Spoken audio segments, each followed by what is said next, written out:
Никола ја најави темата за вовед и дополнение го споменуваме и ова.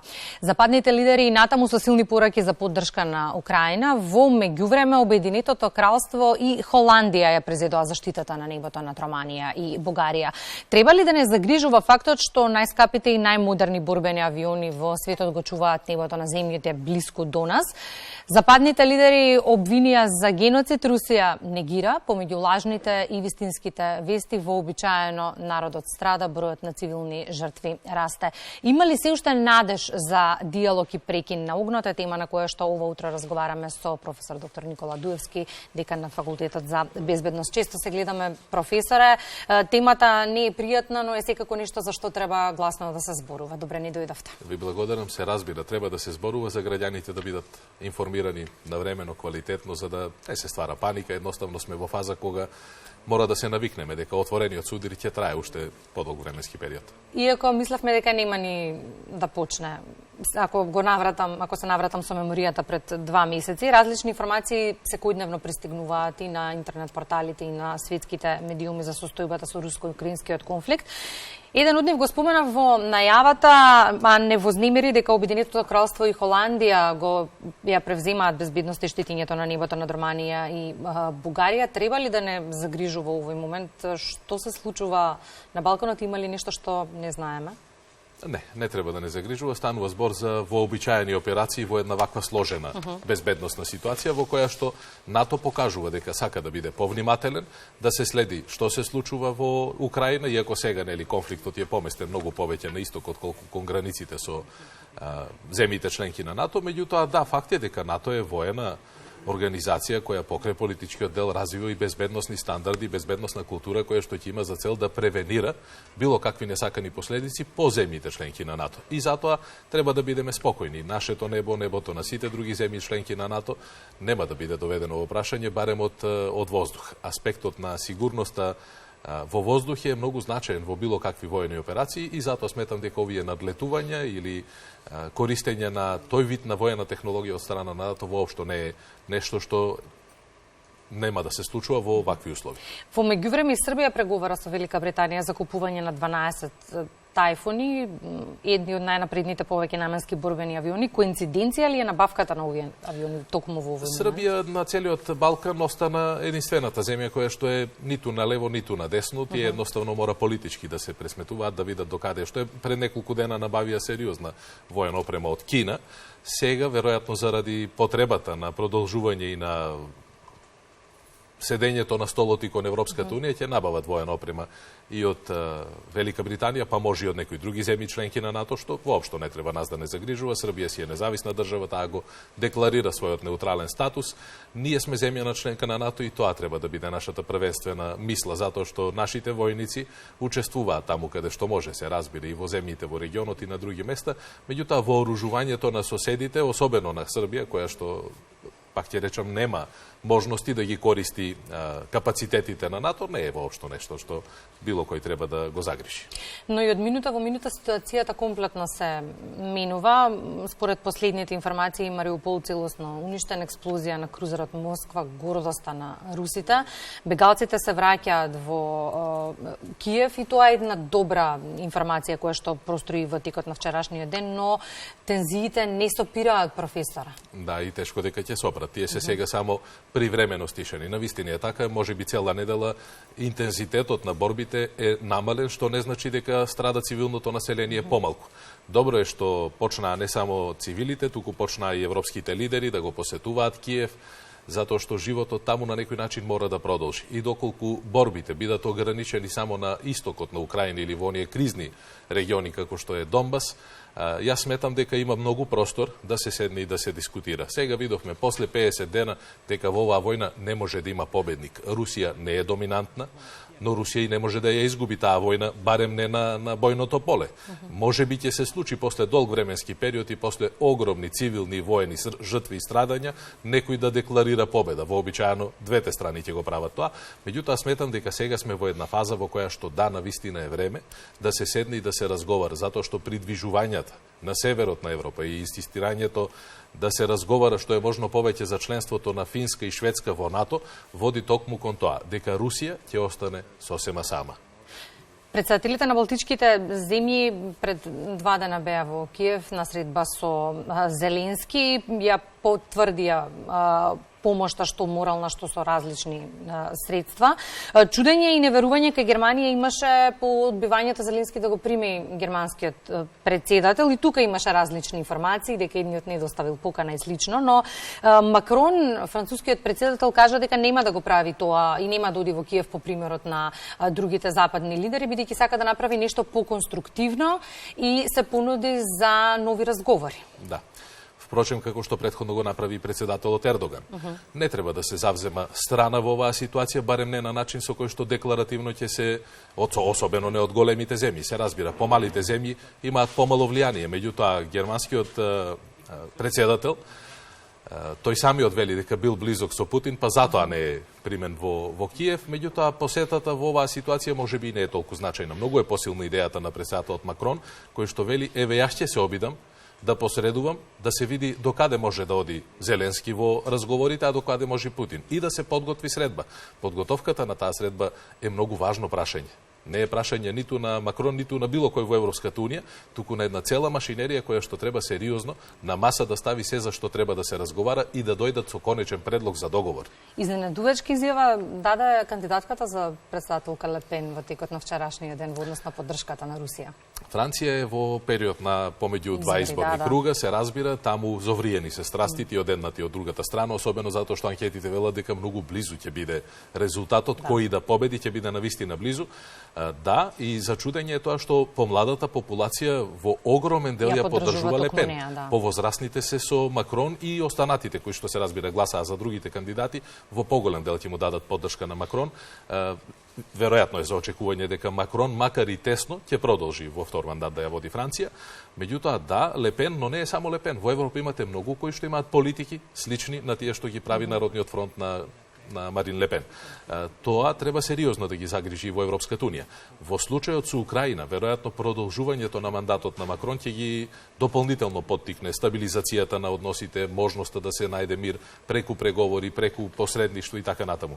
Доаѓањето на власт на Ле Пен ќе значи потрес за целата Европска унија и тие во прво време нема да можат да се снајдат и нема да можат да имаат заедничка позиција, затоа што таму вето може да се стави на било која одлука, на било кој пат за вземање страна, давање поддршка, негирање на геноцид или било што друго.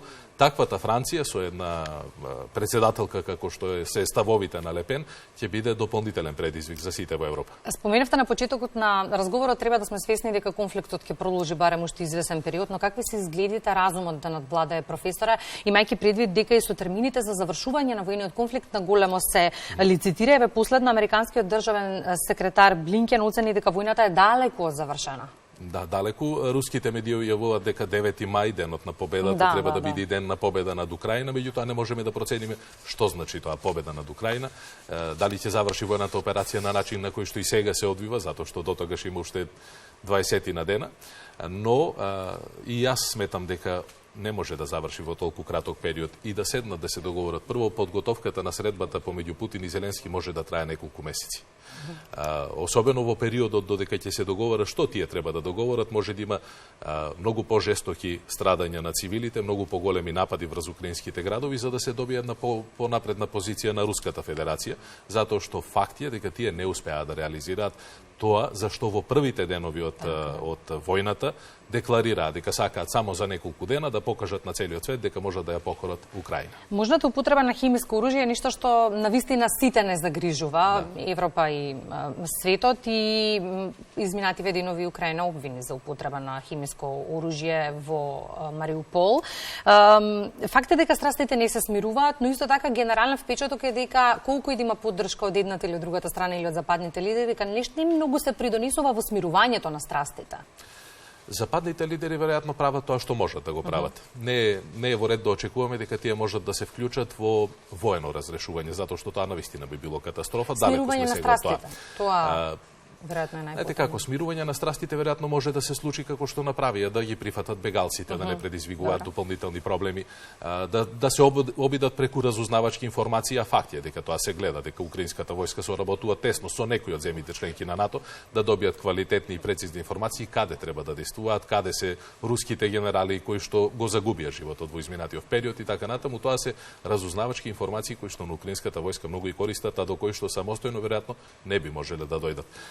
Но смирувањето на страстите, да, сега е навистина еден таков период. Во период од една недела гледаме дека е намален интензитетот на борбите и сега треба да се остави простор, ако е можно, малку повеќе да се притисне со политички цели, за да може да се намали уште повеќето интензитет, да дојде во една фаза кога може би не во прва рака Путин и Зеленски, меѓутоа барем министрите за надворешни или други некои високи представници на владите повторно би оствариле средба за да се разговара. За жал, неколкуте средби кои што беа остварени, некои од нив и во Турција дури, не вродија со плод. Еве, да се надеваме дека сега, кога се види дека ова мора да заврши на зелена маса, дека нема друга опција, ниту за Русија, ниту за Украина, ниту за западниот свет, дека тоа ќе се случи што е можно поскоро, тоа би било најдоброто решение.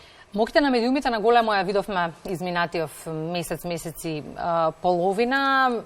Генерално и многу воени действија изминатиот период нас од страна не збунуваат. Геноцидот кај Буча, кај што се обвинуваат меѓу себе кој е виновникот, мините во Црното море исто така.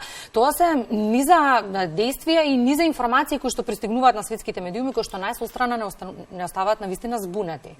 Кој е виновен за што? Тоа е хибридната војна на која што сме сведоци, тоа е од самиот почеток. Дури би рекол сега и таа веќе како да спласна, не е толку и интересот можеби не е толку голем, меѓутоа да, војната покрај тоа што се води интензивно на копно, во вода и во воздух, се води и се разбира преку социјалните мрежи. Поделбата помеѓу населението не само во Македонија, туку и генерално на Балканот е многу изразена, додека едни даваат силна поддршка на нешто што ниту чуле, ниту виделе, другите прифаќаат дека е вистина нешто што повеќето можеме да заклучиме дека не е баш така. И таа поделба и раздор оди во прилог на овие несакани последици од отворената војна. Сите треба да разбереме дека ваков судир на тлото на Европа немало. Барем не по завршувањето на Втората светска војна, затоа што тој е изразен на многу начини.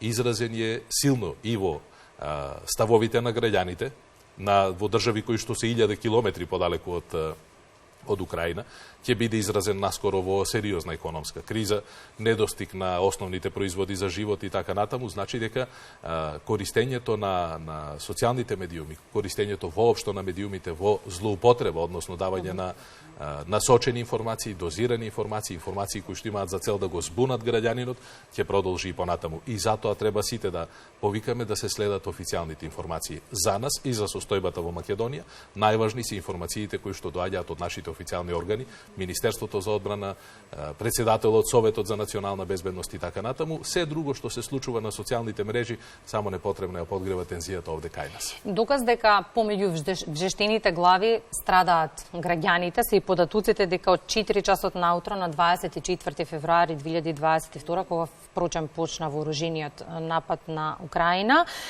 до 11 април забележани се 4450 цивилни жртви, 1892 загинати. Бројките се веројатно многу поголеми, но војната го зема својот данок на големо, професора. Можеше да се прочита дека само во Мариупол настрадале повеќе од 20.000 цивили. Таа информација не е потврдена, не можеме да ја потврдиме, меѓутоа да, со такво вооружување, со таков интензитет на действија, веројатно и бројот на цивилни жртви е многу поголем. Тука е веројатно најголемиот предизвик за сопирање на оваа војна. Воените цели се виде дека дури и не се од првостепена важност за руската војска. Тие, за жал, уште од првите денови напаѓаат цивилни цели. Ги рушат градовите, но оставаат последици од кои што Украина нема да може да се опорави со целата поддршка од меѓународната заедница, па кога и да заврши оваа војна. И затоа е многу важно што поскоро да сопре страдањето на цивилното население. Видовме дека и оние безбедносни коридори кои што беа направени со цел да се извлечат цивилите не успеа. За жал загинаа многу луѓе, таман во периодот кога требаше да бидат однесени на некои безбедни места. Но не станува збор за воени цели, станува збор за цивилно население, кое што со ништо не придонело да дојде до случување на овој вака отворен судир. Пред една недела, точно пред да почне војниот конфликт, ни бевте гостен во Македонија наутро и зборувавме за можните последици од војната. Ја споминавме и економската криза која што би следела. Не верувавме веројатно во каква мера ќе се случи, но еве месец потоа ја чувствуваме на голема. Една информација која што да речеме беше капка надеж во целиот хаос е дека во Украина земјоделците и покрај целава ситуација започнуваат со пролетната сејдба, но генерално кризата е голема во Европа. Така е. Поголемите земји многу повеќе ќе ја почувствуваат. Ние како мала земја веројатно ќе имаме ограничено влијание.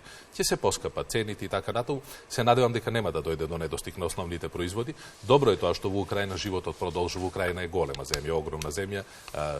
Житните полиња на Украина се на запад од земјата, каде што имаше само мали некакви воени действија и таму треба да продолжи, затоа што Украина е најголем извозник на основните производи. Пченката и брашно и се друго доаѓа во главном од Украина. Потоа ѓубривата кои што се како важни, а за кои што слушнавме дека цената им е за 3 до 4 пати поголема во однос на минатите години, сето тоа ќе ги поскапи основните производи, на тоа мора да бидеме навикнати, меѓутоа сега е време кога тоа мора да се прифаќа.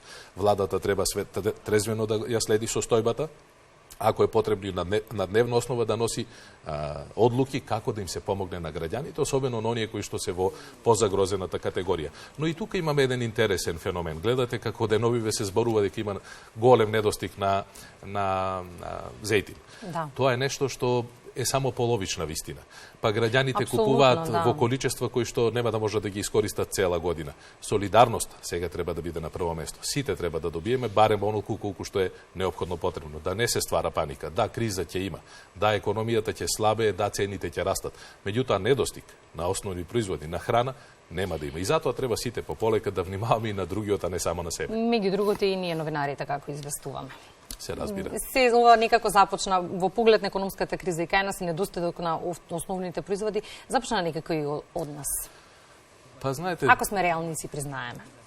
Може би, меѓутоа тука е улога да повторно на медиумите да се смират состојбите, да видат граѓаните дека после толку долговременски период, еве веќе 50 дена, а да не забораваме дека и ковидот си го направи своето, цените на енергенсите ќе растат, државата помага. Еве, отворено да зборуваме, цената на струјата и на парното грејење во Скопје барем не се зголеми до мера до која што можеше да се зголеми заради и се субвенционира дополнително. Секој во сметката за парно може да види државата колку помага, а тоа е во голема количина сега и тоа е навистина важно за секој од нас. 9 мај го спомина како можен датум, го споминавте и вие за крај на војниот конфликт. Ајде да се надеваме дека ќе биде така. Навистина има доволно време да се седне, да се разговара, да се види дали може руското население, луѓето од Руската Федерација, да прифатат дека оваа работа која што сега се случува во Украина не треба да биде нивната крајна цивилизацијска цел. Доколку прифатат дека Украина мора да продолжи како независна и суверена држава да гради своји политики, еве да речеме без да инсистираат да бидат членки на НАТО, тогаш сметам дека многу лесно може да се дојде до завршување на конфликтот, дури и до 9 мај. Благодарам за анализата. Ви благодарам за поканата.